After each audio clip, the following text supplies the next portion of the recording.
glad you could join us today on EdFile. Welcome to the program. I'm Ayola Kasim. Measuring biodiversity, the variety of all living things, is complex. And there's no single measure that can capture all of the changes in this web of life. Nevertheless, the vast majority of indicators show net declines over recent decades. That's because in the last 50 years, our world has been transformed by an explosion in global trade, consumption, and human population growth, as well as an enormous move towards urbanization. Today, the world's wildlife populations have plunged by an average of 68% in just 4 decades, with human consumption behind the decline. On this week's episode of EdFile, we look at why this matters. Just stay with us. Just a few months after Ekpe Fish Market was under lockdown to stem the spread of the new coronavirus, vendors at the site in Lagos are back buying, selling and trading animals. A vendor descales an endangered pangolin with a machete.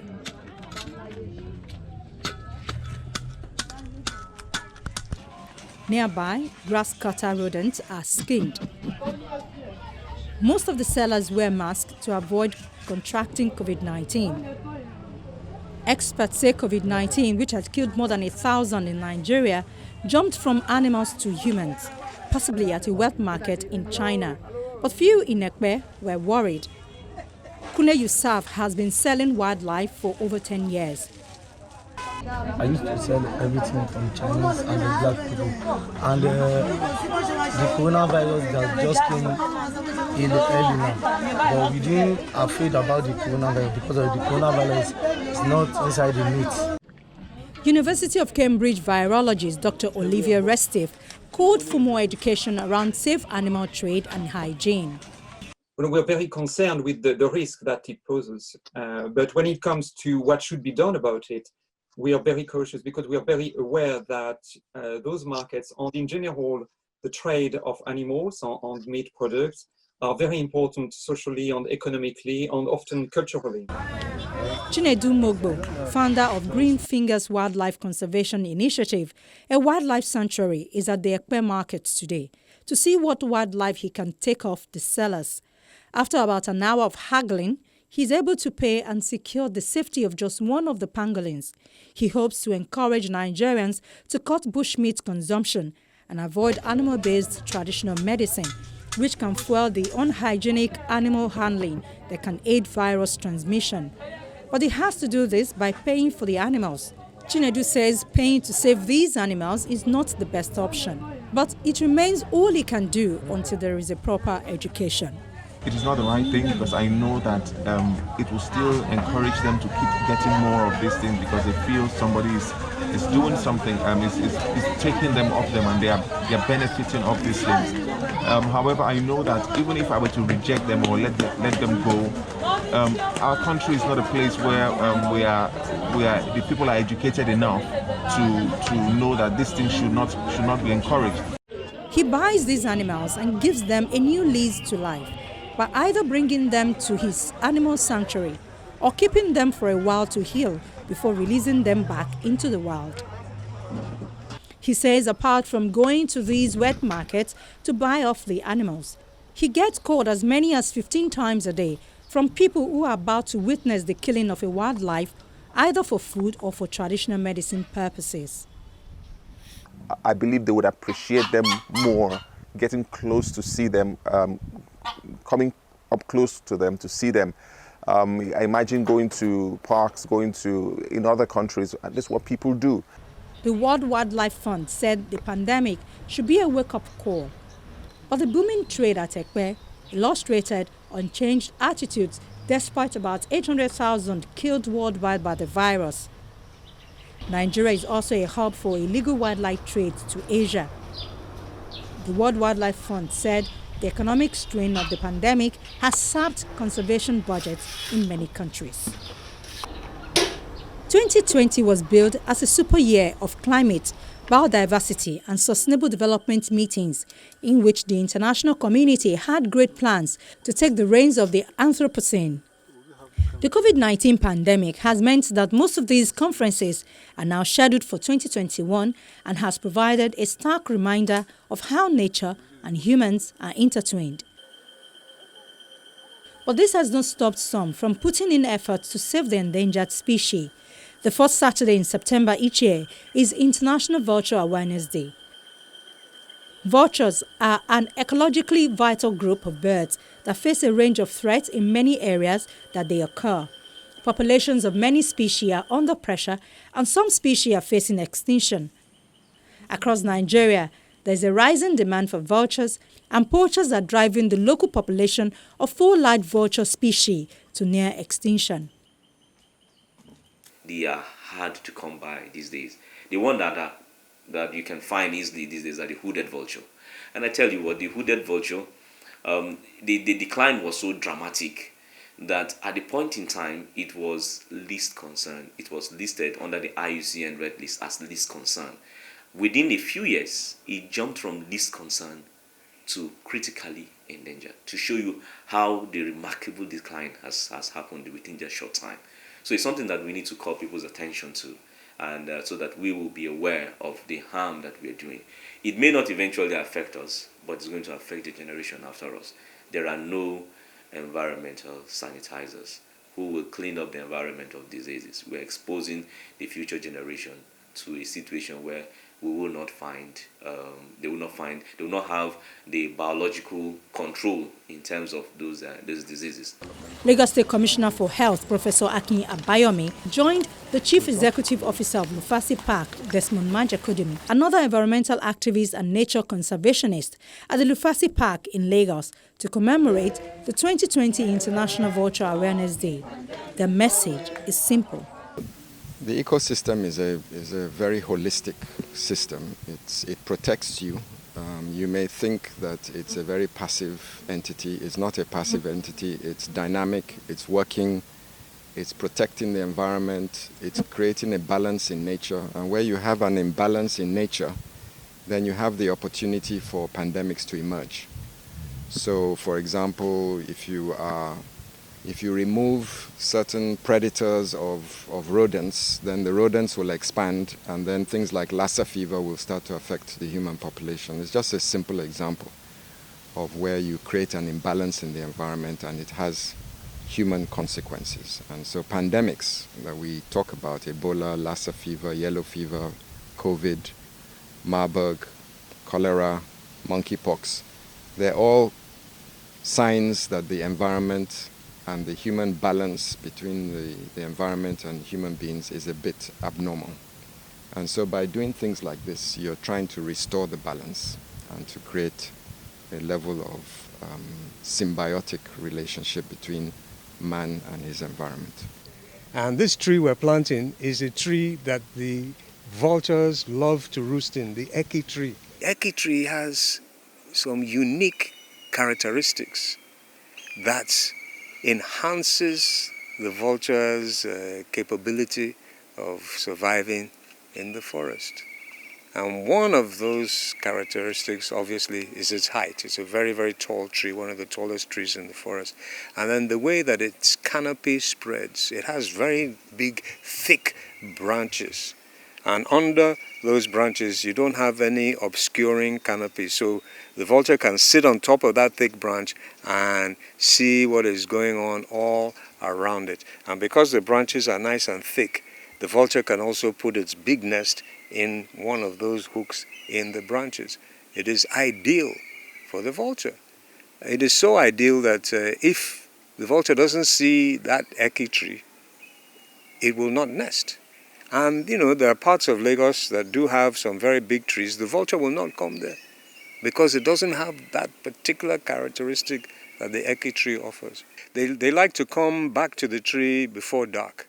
So a good time to see vultures coming to the roost is around 6:30. They'll be there. Then by 7, before it gets dark, they all huddle up on those nice thick branches where they can be safe for the night. If they have a nest, they'll go to the nest. And then early morning, they'll now come out of the tree and start looking for their food. And the eyesight of the vulture is very, very, very powerful. And their sense of smell is also very, very, very strong. Vultures have had a tough time in the public eye. They're saddled with cultural perceptions relating to death, decay, and maliciousness. On top of this, some species are not renowned for being the prettiest. Vultures are the outcasts, left lacking the compassion that we feel for the plight of the endangered lion, eagle, or panda. In a survey conducted by BirdLife International, 75% of people think of vultures as dirty undertakers. They thought that they circle helpless prey, a common theme. Conversely, these cautious creatures are themselves the ones that are helpless to the threat of human persecution. But vultures are the rarest unsung heroes. You can think of pack of feral dogs, rats, and less efficiently consumed carcasses. How would your local environment look and smell if the garbage disposal team disappeared also? An African safari tour would not be quite the same with hundreds of unconsumed carcasses around. A vulture in its lifetime does an ecosystem service, what we call an ecosystem service, worth over $11,200 in its lifetime. You could imagine how many vultures are doing that, and you can imagine what it will accrue to the economy of a country. So they play a vital role. But because we think that, oh, they are just there scavenging, we don't know what they do for us. Actually, they do a lot for us. And the danger is that because they are declining, because they are no longer we are no longer found as they used to be, that's where we are trying to cry, let's cry out. These things are going into extinct, and it's going to put the human population in jeopardy. Experts have conversed for more efforts to combat degradation of forests, which will in turn protect the wildlife and Nigeria's biodiversity. We try as conservationists to preach sustainable use. Sustainable use is simply put in my professor's language: chop today, chop tomorrow. So you cannot just finish everything at once. You need to be able to take today, and then you have enough to take tomorrow, and also to leave for the future generation. Yeah, that's just sustainability. Is using something that would not jeopardize the future generations' access to those things as well. Yeah, so it also applies to vulture. If we must use them, we use them sustainably. But sometimes you find in some markets, some vulture markets, you find literally thousands of birds lying down. Nigeria is a biologically diverse country with good patches of lowland rainforest in the south to semi-desert in the extreme north. As a result of this, there is much of interest for the birder to see. Over the last 3 decades, Nigeria has witnessed unprecedented destruction of its natural resources so that less than 3% of the original rainforest cover now remains, and large areas of savanna woodland in the north have been converted into farmlands. With a growing population, the pressures are unlikely to abate, so that the future survival of the country's fauna resources is likely to be dependent on the maintenance of its 8 national parks and the various game and forest reserves throughout the country. The national parks cover an area of just over 22,000 square kilometers, about 2.5% of the country. So there is a pressing need to upgrade some of the other reserves into parks to ensure that all habitat types are adequately protected within the park system. Unfortunately, most forests and game reserves throughout the country receive little or no protection, so they are being destroyed at an alarming rate. Even in the national parks, poaching levels are a matter of concern, although the habitat in the parks has been largely spared to destruction elsewhere. The poaching pressures throughout Nigeria have led to the demise of many of the larger birds in Nigeria. Apart from birds, it is now almost impossible to see any large mammal outside of the national parks. So if the country is to retain a representative selection of its fauna resources, it is imperative to ensure that the parks are totally protected. The average size of wildlife populations has plummeted by 2/3 worldwide since 1970, as forests were felled to grow food.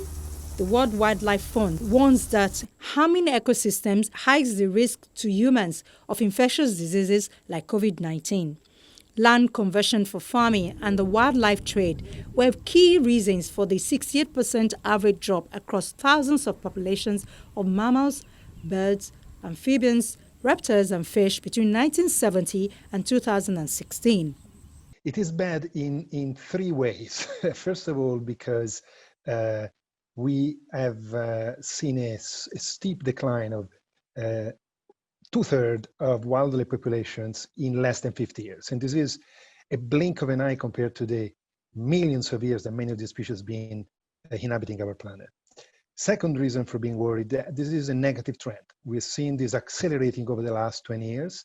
The last Living Planet report was nearly 60%. We are now about 70% now, 68. And the third reason is because we're beginning to understand that we're losing so much nature, and with it, so many services that are so important for our society. So it's not just an issue for the preservation of the wonderful wildlife that, of course, we all love, we want to protect, we have the moral duty to preserve. It's also a question of self-survival, and we're beginning to see the impact in many aspects of our life. Health, for example, the COVID crisis, but also even in economic terms. In 2019, tropical rainforests, whose preservation is considered crucial to curbing climate change, disappearing at a rate of 1 football pitch every 6 seconds. The WWF reports on Living Planet, with contributions from about 125 experts, tracked almost 21,000 populations of nearly 4,400 vertebrate species, giving an overview of the state of the natural world. Those that live in freshwater suffered an 84% decline. Other worst-hit wildlife included eastern lowland gorillas in the Democratic Republic of Congo and the African grey parrot in Ghana.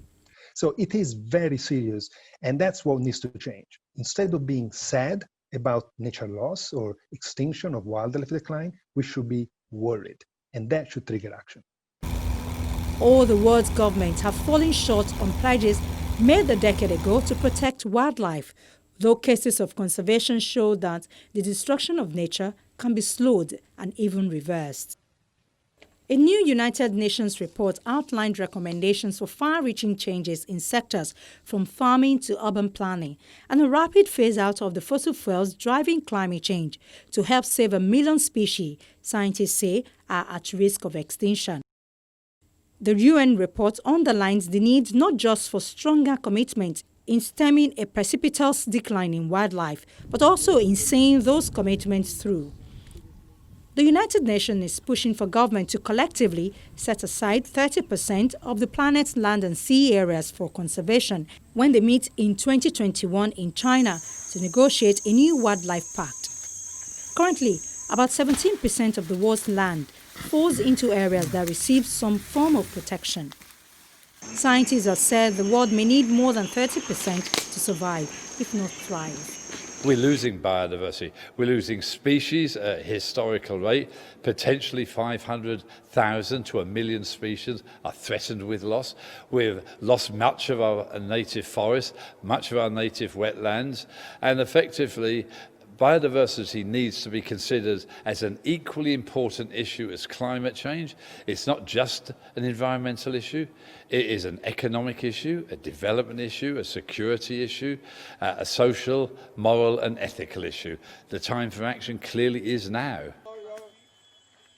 The UN report assessed 20 goals known as Aichi biodiversity targets brokered within a global pact in Japan in 2010. Those goals aim, for example, to slow deforestation, preserve wetlands, and raise public awareness of the importance of nature to a healthy planet. None of the main targets had been met. However, there were signs of progress. For example, while global deforestation was not reduced by the goal of at least 50%, it did slow by about 1/3 over the last 10 years relative to the previous decade. And while 1/3 of marine fish stocks were overfished, a higher proportion than a decade ago, stocks have bounced back quickly in areas where protections were put in place. The authors warned that conservation goals are still being undermined by subsidies supporting industrial agriculture, fishing, and other businesses that damage ecosystems. Last year, the International Panel of Scientists on Biodiversity said that 1 million species are at risk of extinction unless countries can prioritize conservation. If you think of somebody having a really serious disease, which would be the symptoms which is most critical? Which of the analyses from the lab will be the most worrying? Actually, none on its own. All the analyses together compose a picture, and the whole picture, the whole consistent picture, the way they interact with others is the bad news or the good news. The 2019 Global Assessment Blood Language echoed the Intergovernmental Panel on Climate Change, a parallel UN-backed panel, which said in October that profound changes in modern economies and societies will be needed to curb greenhouse gases quickly enough to avert the most devastating consequences of a warming world. The assessment shows a planet in which human footprint is so large it leaves little space for anything else. 3/4 of the land-based environment and about 66% of the marine environment have been significantly altered by human activities. More than 1/3 of the world's land surface and nearly 75% of freshwater resources are now devoted to crop or livestock production. The value of agricultural crop production has increased by about 300% since 1970. Raw timber harvest has risen by 45%, and approximately 60 billion tons of renewable and non-renewable resources are now extracted globally every year, having nearly doubled since 1980. So there's no question we have to start to put emphasis on getting rid of harmful subsidies, promoting good practice, sustainable consumption and use, and effectively recognise the importance that nature is an asset to be managed carefully. Land degradation has reduced the productivity of 23% of the global land surface.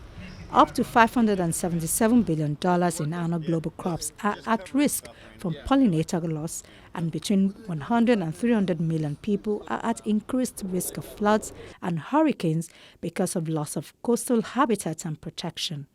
In 2015, 33% of marine fish stocks were being harvested at unsustainable levels. 60% were maximally sustainably fished, with just 7% harvested at levels lower than what can be sustainably fished. Urban areas have been more than doubled since 1992. There is no doubt that this is certainly the most comprehensive report ever written, with an incredible amount of detail. But at the same time, we should recognise that the basic message is the same as what the scientific community has been saying for more than 30 years. Biodiversity is important in its own right. Biodiversity is important for human well-being, and we humans are destroying it. Plastic pollution has increased tenfold since 1980. Between 300 and 400 million tons of heavy metals, solvent, toxic sludge and other waste from industrial facilities are dumped annually into the world's waters. And fertilizers entering coastal ecosystems have produced more than 400 ocean dead zones, totaling more than 245,000 square kilometers, a combined area greater than that of the United Kingdom. Nature is declining globally at rates unprecedented in millions of years. The way we produce and consume food and energy, and the blatant disregard for the environment entrenched in our current economic model has pushed the natural world to its limits. COVID-19 is a clear manifestation of our broken relationship with nature. It has highlighted the deep interconnection between nature, human health, and well-being, and how unprecedented biodiversity loss threatens the health of both people and the planet. Wildlife experts are advising us that it is time we answer nature's SOS, not just to secure the future of all the amazing diversity of life we love and have the moral duty to coexist with, but because ignoring it also puts the health, well-being, and prosperity, and indeed the future of nearly 8 million people at stake. That's our program for today. Thank you for staying tuned. We hope to be back with you next week. In the meantime, our inbox @file@channelstv.com is available for your comments and your questions. From all of us here in Lagos, it's bye for now.